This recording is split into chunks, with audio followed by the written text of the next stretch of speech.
Okay, we will talk about the MOU between Iran and USA. Now, when Iran went for the World Cup, they were mistreated. Lot of restrictions were put on them, but Iran has used the World Cup to show how the Americans used a missile to destroy the girls' school, about 170 girls' school. Then they struck thrice. They struck the ambulance people, and they also struck the parents.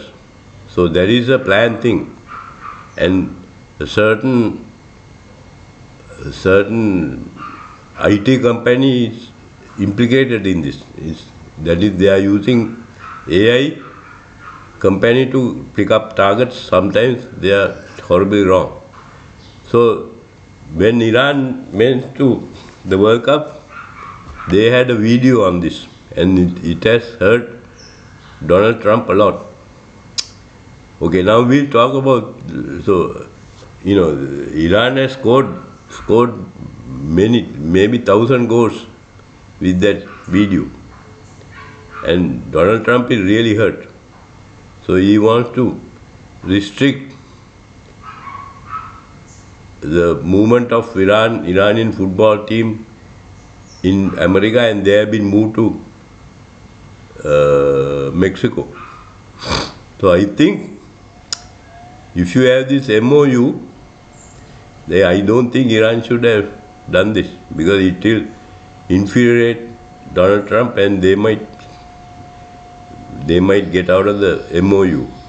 So Iran had the right to do that. Iran, they really scored a lot of goals, not on the football team. When it comes to videos, they have scored at least 1,000 goals against America. America is furious.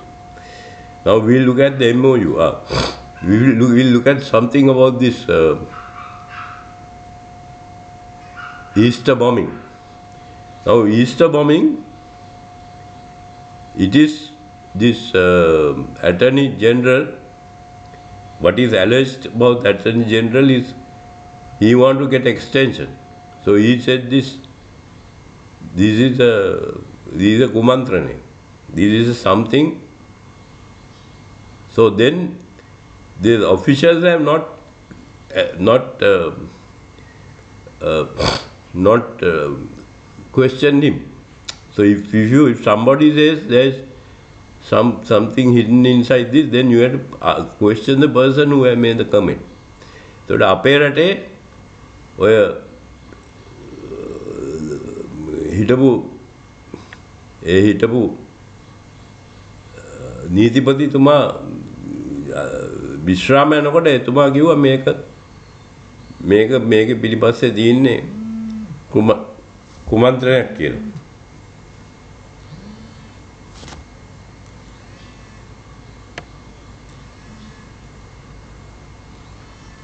හරි, නීතිපතිතුමා කිව්වා මේකේ තියෙන කුමන්ත්‍රණයක් කියලා.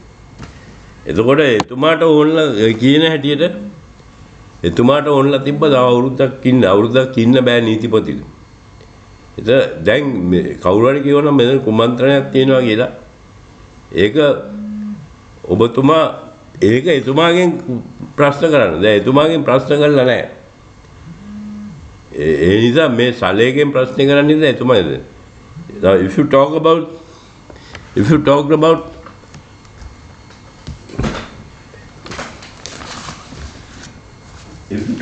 the MOU, it is a 14-point MOU. MOU has no legal, it is not legal binding. MOU was mainly attempt of China. So in the MOU, there are clauses written in vague language so that you can interpret it different ways. There are about 2 clauses there. The 14th point is that it will be ratified by the UN Security Council. So Iran didn't like part, it is said that certain people in Iran didn't like the MOU. Okay? He didn't like the MOU because it is vaguely written. But Iran has they have got certain things that they can hit Israel if Israel keeps attacking Lebanon. So Iran has got a major victory in this MOU, but certain aspects, the MOU is written such a vague way that it is not, you can interpret it anyway.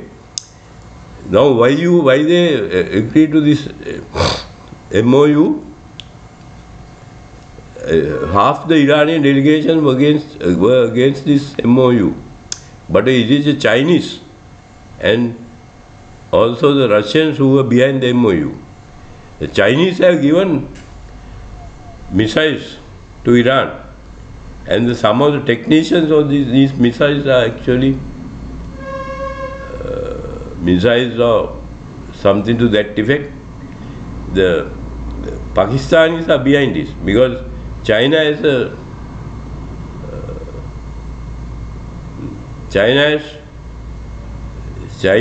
trained the Pakistanis, and Pakistanis have technology to operate these things. So there are some Pakistanis inside Iran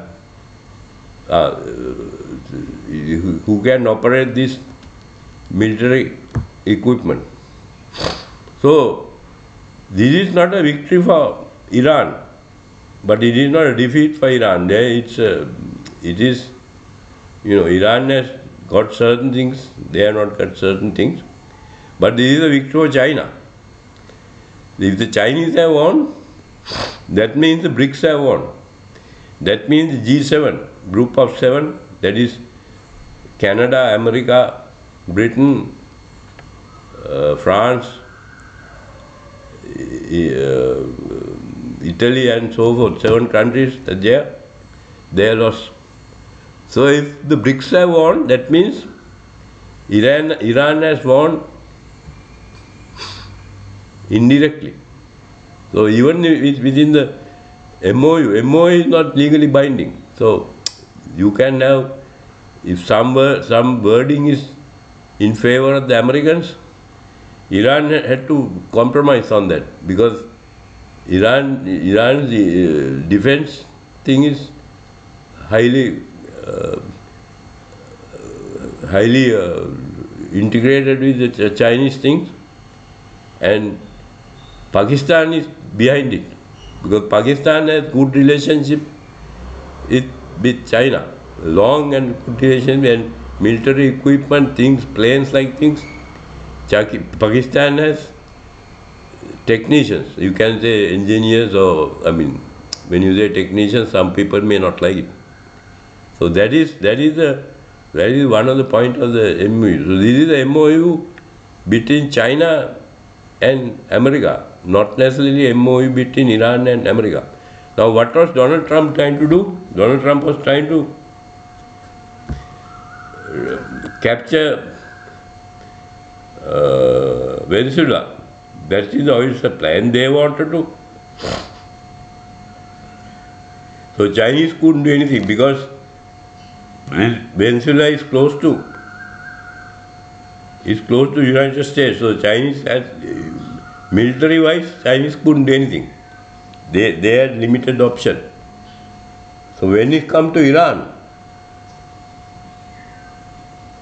right? Iran also was a major supplier of petroleum to China. So the Chinese couldn't let Iran fall because if America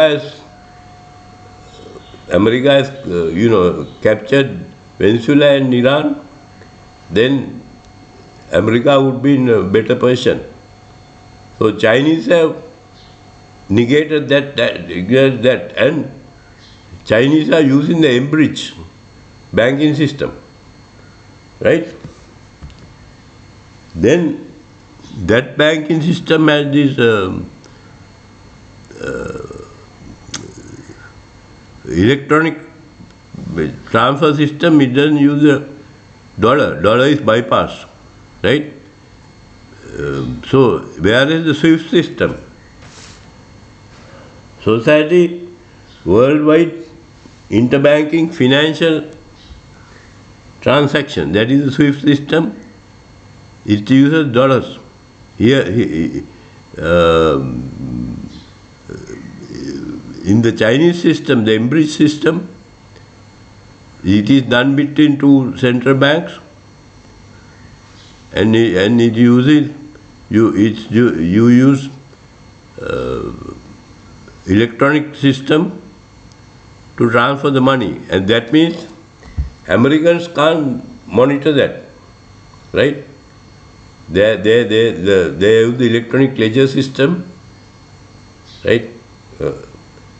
A computer ledger system which only the transaction is known only to two central banks. So Americans can't put sanctions on these things. Americans don't have. I mean, they use the SWIFT system to put sanctions on countries. So if you bypass the SWIFT system, SWIFT, SWIFT, other one is bridge, sorry, Parliament, bridge, Parliament, right? So Chinese has scored many victories here. What we are told is that this MOU was drafted by the Chinese, and the Russians supported it because Donald Trump acknowledged that the Russians and the Chinese, he thanked both China and Russia for getting involved in this MOU. So on the surface, MOU doesn't look like a complete victory for Iran, but because China has won, and that means the BRICS have won, right? Brazil, Russia, India, South Africa, and Brazil, India, China, South Africa, right? Now India is different. With Modi, India is with Israel and America. Modi's India is with Israel and America, but they have changed a little bit. But if you take the next challenge to Modi is the cockroach party, right? කැරපොත්තන්ගේ පක්ෂය තමයි මෝඩිට දැන් ඉස්සරහට එන්නේ විශාල challenge එක. Modi can't handle that, right? The BRICS එකේ originally it had India, but you can unofficially put Iran instead of India. So India is out of the BRICS to a certain extent, officially. But India make a එකකවුලක් මේ අනික. I mean they are 2 feet and two different institutions. They are also with the G7 and they are also with the BRICS. So most people don't trust Modi.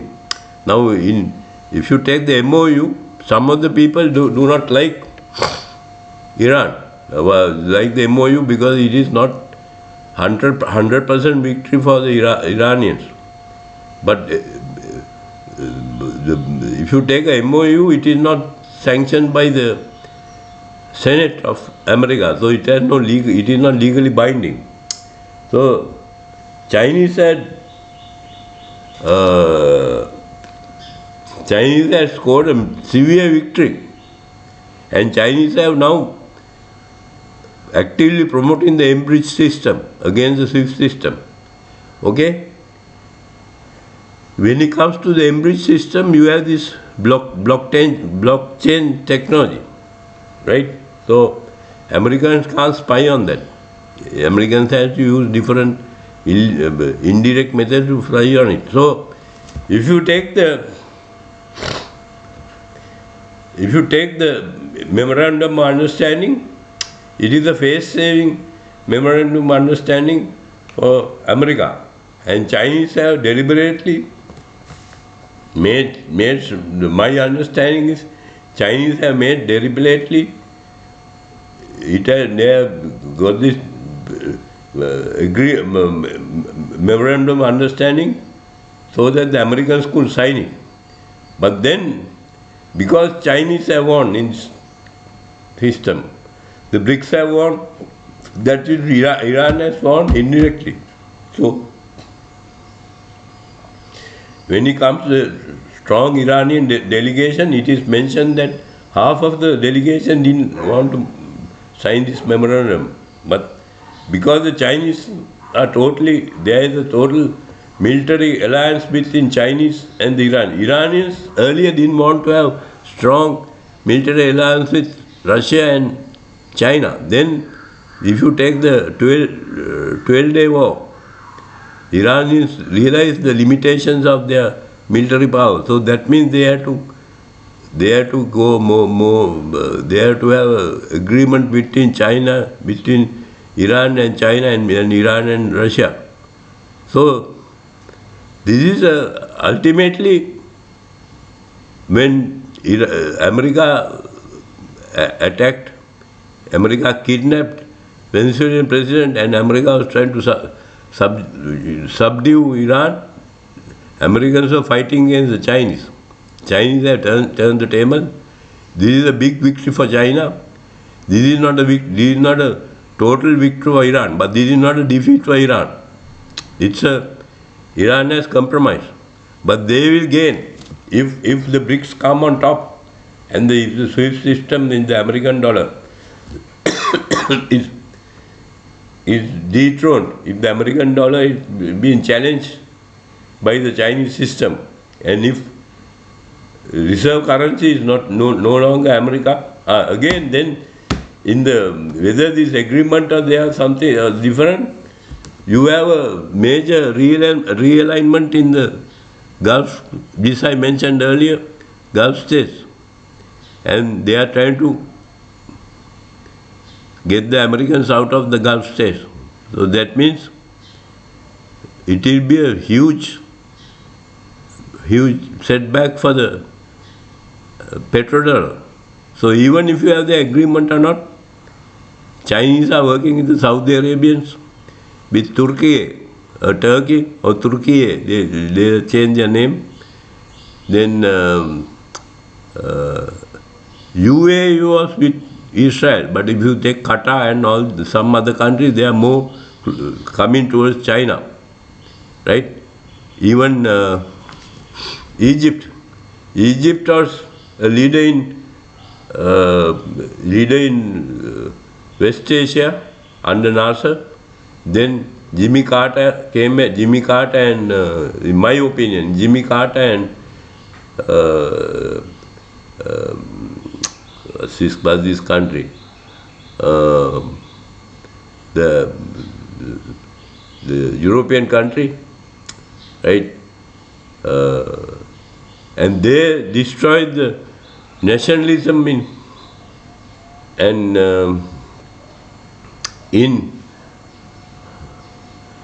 Egypt. Now, Egypt was very much dependent on the American aid. So Egypt went against the Palestinians, and Egypt went against Arab nationalism. But now they are trying to move more towards China and Russia, right? So you have to know what is happening, whether you have this memorandum of understanding or not. There is a major realignment in the political forces in Gulf states. Okay. Other countries with Norway. So Norway is a very dangerous country because it says we have peace and things like that, but it worked with Jimmy Carter to neutralize Nasser, right? So if you don't trust me, you can listen to George Galloway. George Galloway was in the British Parliament for 5 times, and because he was talking about what is happening in Palestine and what is happening in Ukraine, he is kind of a banned person, not officially, unofficially banned person. So George Galloway is older than me. He had been fighting for the he had been fighting for a Palestinian cause, and the British government has worked against. So George Galloway talks mostly about this Arab nationalism, right? ඒ මනුස්සයා මගේ තාත්තා විතර වයස මනුස්සයෙක්. ඉතින් ඒ මනුස්සයා අපිට වැඩි දන්නවා. අනිත් ඒ මනුස්සයා බ්‍රිතාන්‍ය පාර්ලිමේන්තේ බ්‍රිතාන්‍යයට විරුද්ධව වැඩ කරපු මනුස්සයෙක්. So මං කියනවා අහන්න එපා. මං බොරු කියන්නේ. ඒක මේ ජෝර්ජ් ගැලෝවේගෙන් අහන්න මේ Arab nationalism and how the Palestinians have been subject to genocide. He talks about it long period of time. මම මේවා ගැන කතා කරේ අවුරුදු දෙක තුනක්. මං කියන වැඩක් නැහැ. මේ මනුස්සයා අවුරුදු 10ක් 15ක් 20ක් 25ක්. ඒ කියන්නේ ඔක්ස්ෆර්ඩ් එරීමේ ගිහිල්ලා ඒ public forum වල කතා කරපු පුද්ගලෙක්. So if you want to know little bit of Palestine thing, you have to listen to George Galloway. So anyway, we discussed the MOU. MOU is not a total victory for Iran. It's a total victory for, the way I understand it, is a total victory for China. Iran has not lost. Iran has have a partial victory. But if BRICS win against the SWIFT system and the G7, then it's a victory for Iran, right? And some people in Iran do not like this memorandum understanding, but Chinese are playing a very long game, and Iran went along with China and to a certain extent with Russia.